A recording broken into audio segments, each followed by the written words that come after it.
Hey, it's Clay. Welcome to another League of Legends video. This is going to be another episode in my Pro Replay Analysis series. I apologize, I have not gotten out one of my standard replay analysis series videos in a bit.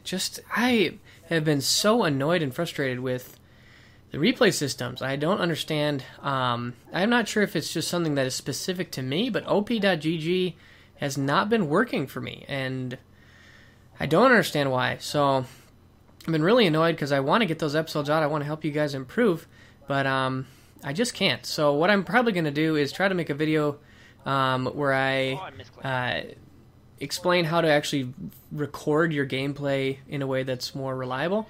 Because there are ways that you can do it that are guaranteed to work. Specifically, if you use something like OBS to get the actual footage captured, and then you could upload it to YouTube or Dropbox or something.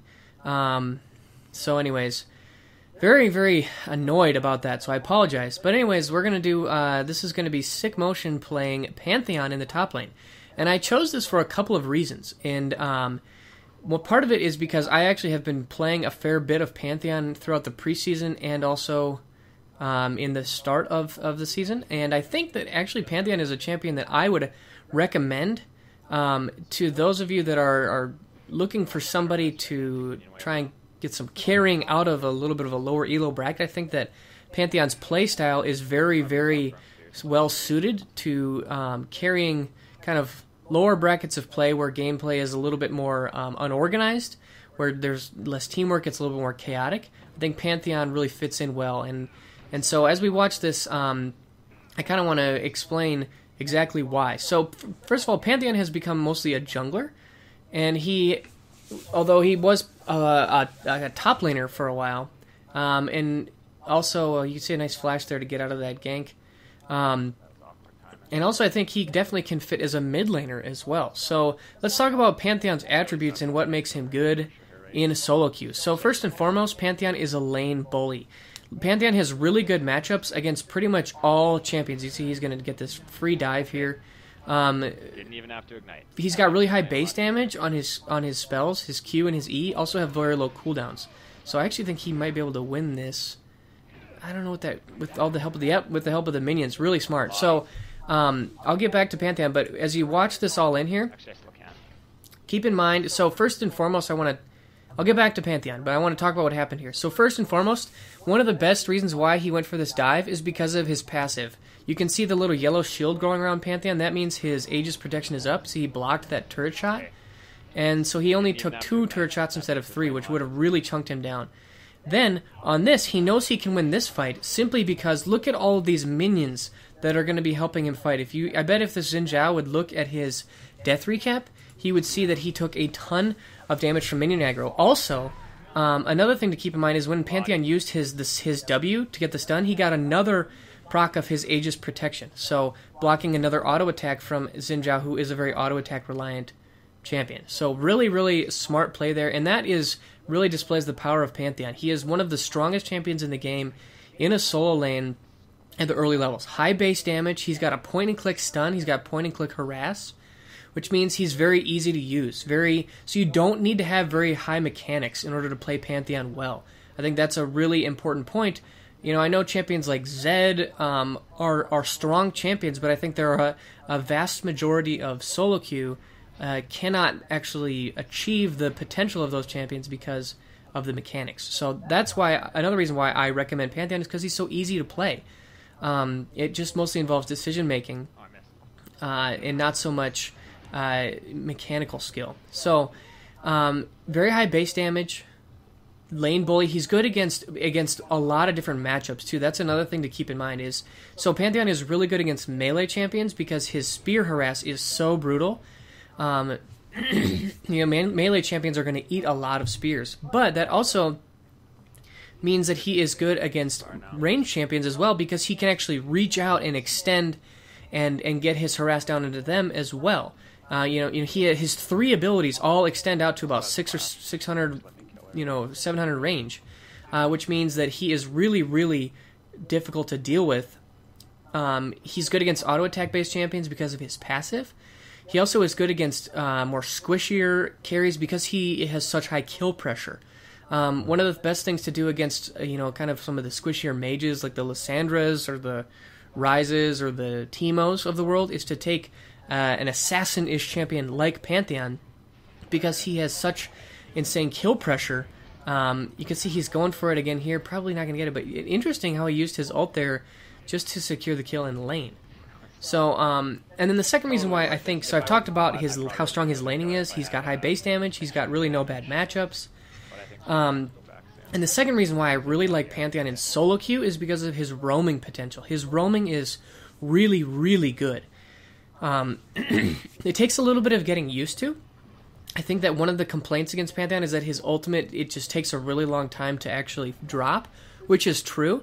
And so what that means is if you are trying to ult onto like a mid lane or something, you're going to have a difficult time actually getting your ult down if you just ult right on top of them. So, but what you need is you need to kind of trap, what you want to do is ideally trap your opponents in between where your teammates are and are engaging and where you're going to ult drop. So if ideally you want to ult drop about a screen of behind, or maybe half of the distance of the circumference of your ultimate backwards behind where you actually are your target is, so that whether they start to run away, they run right into your ultimate. Or the other alternative is to ult kind of the exact moment that the initiation begins. So then you can rely on the crowd control from your allies. If you've got a heavy CC team, like a Vi, if Vi and Ahri go in together and they throw all their, and Morgana, and they throw out all their CC, using them as examples because they're in this game, if you use all that CC, that can be ideally what kind of traps your opponents inside your ultimate. And then the third way is actually to wait for your opponents to engage and then use your ultimate as the counter gank. So that's one of the reasons why Pantheon Jungle kind of became so popular, is because he could do a lot of things like that Nocturne could, where one of Nocturne's best strengths is the counter engage. So you're kind of lurking in the shadows, and when you see your opponents, oftentimes they'll have to use their gap close to get into the fight. Well, the moment they do that, if you ult kind of right on that spot, then they're kind of trapped. Like, they could probably, like if you ult bottom lane, their dual lane could probably win that 2v2. So they're kind of in this tense place where they're like, okay, do we want to kind of commit to this engage, even though it's going to be a 2v3? I mean, it just puts them in a very difficult place. So those are the two main reasons why I really like Pantheon. He's got strong laning.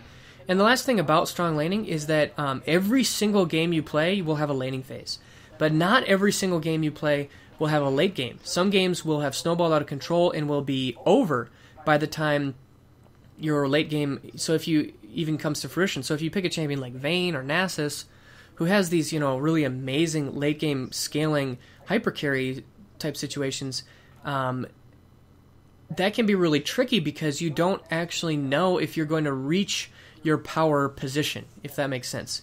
It's not guaranteed that you're actually going to get to the place where you can be powerful and make the impact. So when you play champions like that, you kind of are playing a gambit a little bit. It's a risk because you don't actually, you're leaving a little bit of the game up to chance. If you're playing a Nasus, you need to depend on your team to not get so terribly far behind in the early game to give you time to farm up. So the game is not in your control. But when you play a lane bully like Pantheon, the game is in your control because you are powerful right from the get-go. You're in the driver's seat. You're not waiting on anybody else to make moves. You have all the playmaking potential in the world to do exactly what you want to do to try to carry the game. So that's kind of the recipe with Pantheon, is you start off with this really, really strong early game, this really strong laning phase. You can bully around almost any matchup. You can see even against this Nidalee, who he just has been absolutely bullying her around all laning phase. And then once you get strong, then you want to start roaming. Now, this hasn't happened yet this game. It's probably still a little bit early for that. But you really want to, in the mid-game, you want to take your powerful advantage in your strong mid-game power spike, because Pantheon's damage really does spike very, very hard in the mid-game. And you want to try and how did she know? And snowball that advantage for the rest of your team. So if you're somebody who thinks, you know what, oh, he's going to go on here, and I think he's going to... How did she know I was ulting her? Not quite get it. Ooh, that was close. So a little bit of a gamble there, but it almost didn't quite pay off. I think the reason why he went all in there is because Nidalee had landed a spear, so she had her hunt procced on him, and so that means she had a ton of move speed, and I think that she would have caught him regardless of what he did. I don't think that he could have gotten away. So it's kind of a situation where, you know what, if I know that I'm not going to get away, I might as well just go all in and blow everything I have, QWEQ, ignite, and try to pick up a kill. So it almost didn't quite work out there. So anyways, that's kind of the basics of why I think Pantheon is a good solo queue champion. Now the risk, though, is that your late game isn't very good, and the main reason for that is because Pantheon, he actually has really, really good AD scaling, but the problem is that his damage patterns aren't very, what's the word I'm looking for? They just don't work very well in a teamfight environment. One of the main reasons why, think of strong teamfight assassins, they have the ability to go in, get a kill, and then get out. So you think about reset champions like Katarina or Akali, they're strong in teamfights because once they get one kill, all of their cooldowns, or their important cooldowns, come back up, so they can do it again. Or somebody like Zed. Zed or Talon, they can go in, blow somebody up, and then use their ult to escape or to get away. Whereas Pantheon, basically, when he decides to QWEQ, he is all in. And so if you go all in, there's just it's just a little bit riskier in a teamfight situation. Now, one of the things that I like to do is to focus on a little bit more of a bruiser Pantheon build rather than kind of the full melee carry assassin build. I've tried both. So the melee carry assassin build on Pantheon would look something like Brutalizer, Hydra, Last Whisperer, or probably Tiamat, not Hydra. I'm going to flash the wall. Oh, he actually used his W there. That was smart. So it'd be, Brutalizer into Tiamat into Last Whisperer. And then from there, you want to get tankier. Randuin's and probably Spirit Visage or Banshee's Veil.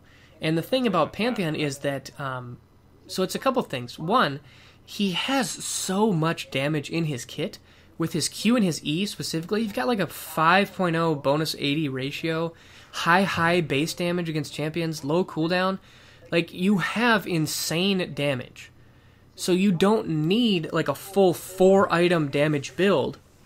You could even probably get away with 2 damage items, something like maybe 2.5, where you go Brutalizer, Last Whisperer, and then maybe for your 3rd item you go Hex Drinker into Mob Malmortis. Like those 2.5 damage items are going to be really, really good. And so then you can actually use your other 2 or 3 slots for nice ultimate there to pick up that kill. You can use those other slots for tank items, and then you can be a little bit of a bruiser or frontliner. Because Pantheon also actually has really good engage. His ultimate turns into a pretty decent engage tool in the late game.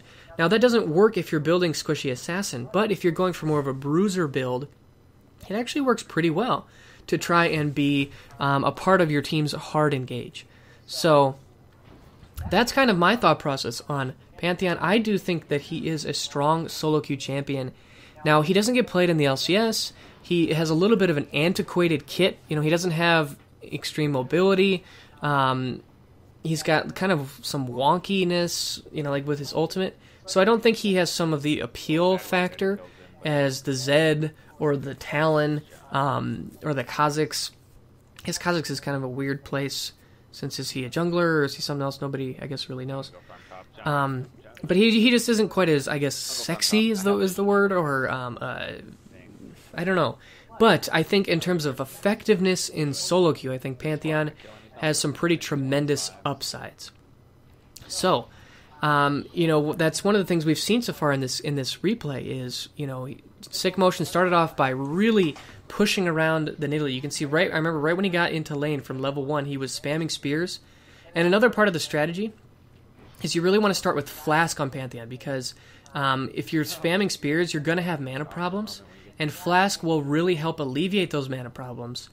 And then if you go Brutalizer in Last Whisperer or Tiamat, you're going to have tons of damage, and you don't need more mana than what Flask provides against kind of a squishier opponent. Now, in terms of itemization, I have experimented with a Mirror Mana build. So you pick up an early tier, and then you go Brutalizer, Mirror Mana, maybe Last Whisper. And I actually think that it's fine against really tanky opponents. So against like the Maokais or the Mundos of the world, where they're going to get a lot of early armor, and basically, unless you have a huge mana pool, like Flask isn't going to provide enough mana to chug through all of that armor. So then the Mirror Mana actually does have some advantages. Nice escape right there, using the W and the flash. Really well played.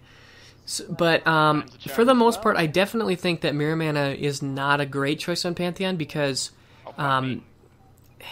it doesn't make sense with his kit. He is such a beast when it comes to the early game. Ooh, nice job by Nidalee to get around that Heartseeker Strike. But he's such a strong early game champion that by going for tier basically means that you come back to lane and you spent 700 gold on nothing. I mean, tier provides no combat stats whatsoever. It just gives you sustain. It means that you can use your abilities more. And that is very, very weak in the initial power. So, I raved about how strong his early laning is. Well, if you go for the Mirror Mana, you basically give up that power.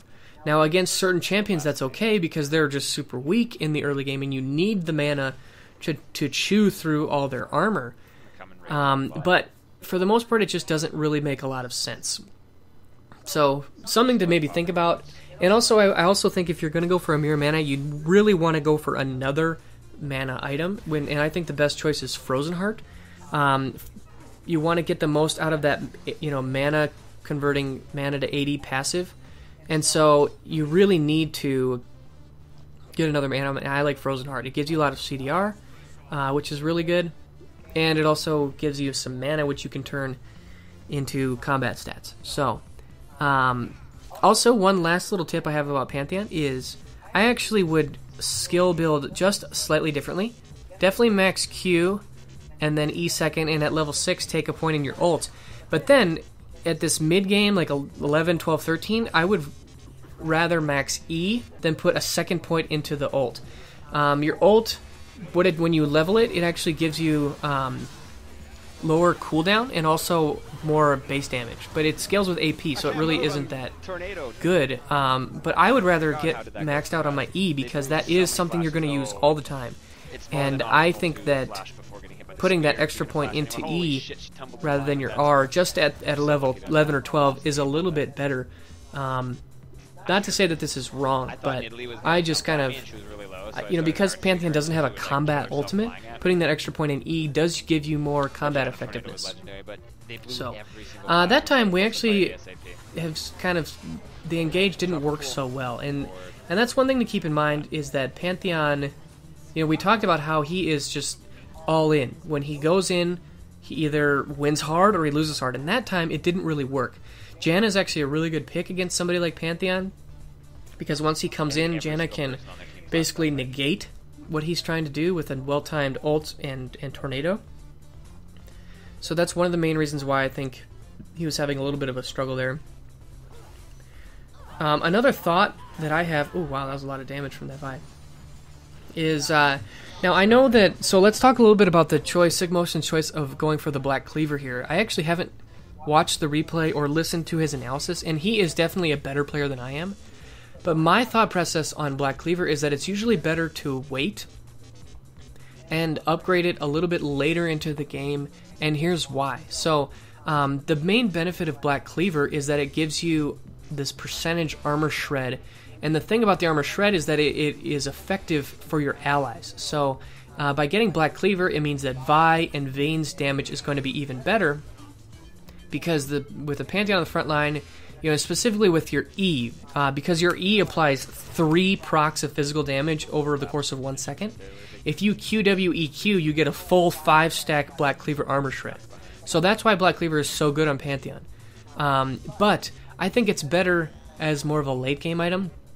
Personally, at this stage of the game, would be looking to get a little tankier. I would have maybe preferred to see that, what was it, 1,300, 1,600 gold from Brutalizer to Black Cleaver.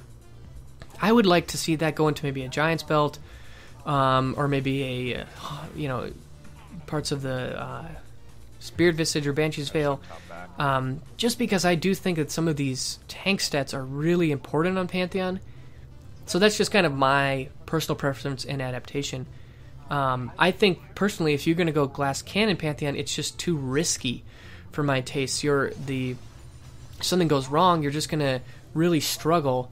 And you can see in that last fight, when the engage didn't go quite as well, it was really difficult for him to work, just because he took so much ambient damage from all the AoE. And you've got Xerath AoE. I don't know who else is on their team. Xin Zhao. So he's going to be taking damage.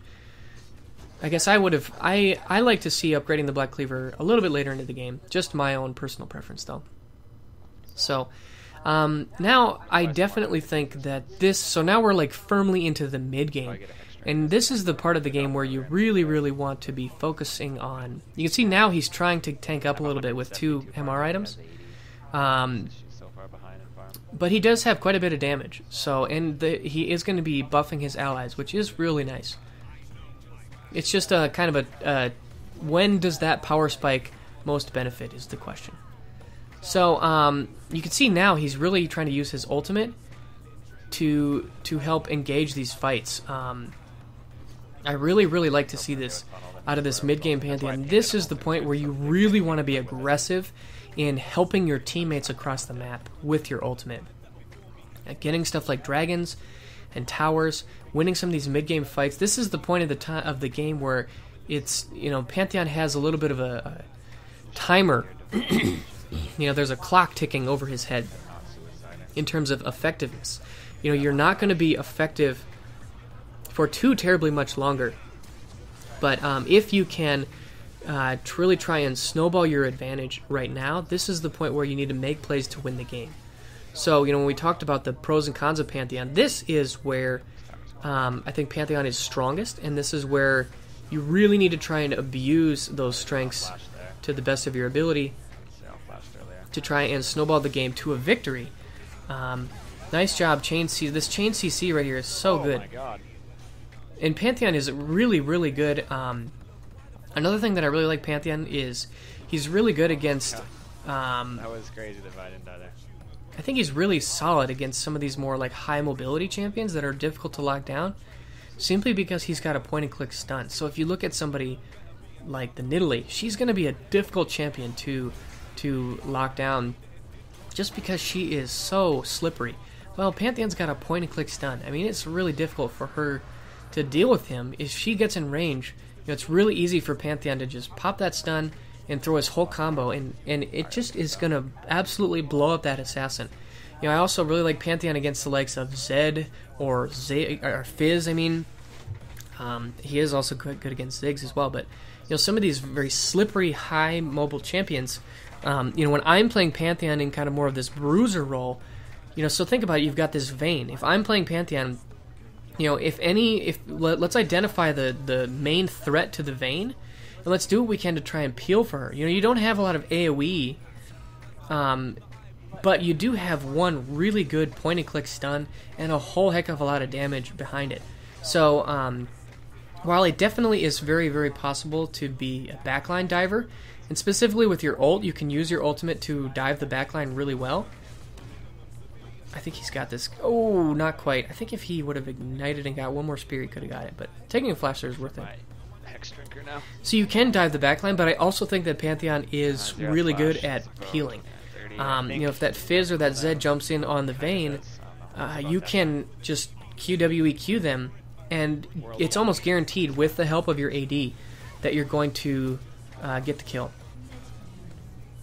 And once your front line is secured, or once your backline is secured, then you can look to help engage. So Pantheon can actually fulfill a lot of different roles in some of these late game situations. But you do have to realize that he turns into a little bit more of a you're not going to be the late carry. You're definitely need to be thinking about, you know what, do I want to go in with the Vi? Because I'm not going to one-shot, Pantheon's time to one-shot people is limited. Oh, nice, they secured that. But I do think that his power, it definitely shifts, it changes. His ability to carry, it changes into the late game. He is not this roaming assassin anymore. He becomes kind of you can peel with your W if there's a single target that really needs to be peeled, or you can use your ult to engage and try to get to the backline. So you can see that he definitely has done a nice job of making some nice plays. I really like the Hex Drinker buy on Pantheon. Gets some flat AD, and the MR is really good. I think that Hex Drinker is definitely a core item on Pantheon. Just, after Brutalizer and Last Whisper, I really, really like Hex Drinker, because it kind of has that dual purpose of offense and defense. Flat AD is so good on Pantheon. You've got so much armor pen with the core build already, and also because it gives you that extra bit of survivability. I just am really, really high on, and really, okay, so I want to talk about this for sure.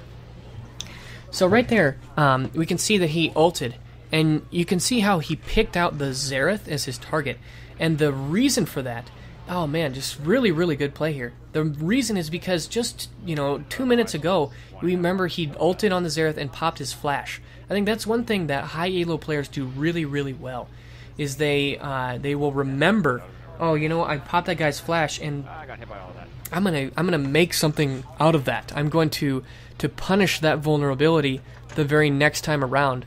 I think players at low elo, they're probably not keeping track of it as much, and so they're not trying to abuse those weaknesses. But a Xerath with no flash is just a sitting duck for somebody like Pantheon. So to use his ult aggressively to try and continue to snowball this game is absolutely perfect. And again, this is the kind of, we're getting a little bit to the tail end of Pantheon's power spike. This is, I think, where Pantheon turns into a little bit more of a supportive, you're an engager or a peeler. You're not so much the carry assassin. And so, we're going to really, the way that Pantheon will win this game or carry this game is by really strong decision making, by really good ultimates. Those are going to be the things that you're looking for to really hard carry. Another minor note that I picked up on here, and that I have found personally to be true, is that as Pantheon, in terms of defensive itemization, I think that the MR is really important, because you're going to be taking just kind of this, I like to call it ambient magic damage. Xerath, AoE, there's a lot of AoE magic damage in the game in general. I think that's what really gets to Pantheon. But in terms of physical damage, and specifically auto attacks, you can rely a little bit more on your passive to mitigate some of that damage, and not so much worry about buying a lot of armor, where you can kind of get away with it because you can block some of that damage with your passive. So man, this is just a textbook game about using Pantheon Ultimate to snowball the mid game out of control. And if you think about, let's look at the rest of the team comp. We've got Vi, Ahri, Morgana. Those three champions are about as strong synergy with Pantheon as it gets, in terms of, Pantheon works really, really well in these hard engaged team comps where you just want to start the fight and everybody just goes. That is really the type of team comp that Pantheon excels in. I think that there are games where you play Pantheon and it's a little bit riskier if it's a little more protective, defensive team composition. I don't think that works quite as well as these really hard engaged team comps. So, I hope you guys enjoyed the video. Some nice Pantheon gameplay from Sickmotion, a real clinic about snowballing the early game, in transitioning into heavy roaming playstyle to snowball your individual advantage across the map, being very, very mobile. That was more of an example of diving the backline, and you can see how he specifically targeted the Xerath multiple times there at the late game, and really trying to snowball the game out of control in the mid game. So I hope you guys enjoyed this video and can take some stuff away. I will really try very hard to get those replay analysis videos working again, but I apologize. I am at the mercy of the software that I'm given. So I hope you guys enjoyed this video, though, and I'll see you again soon. Bye.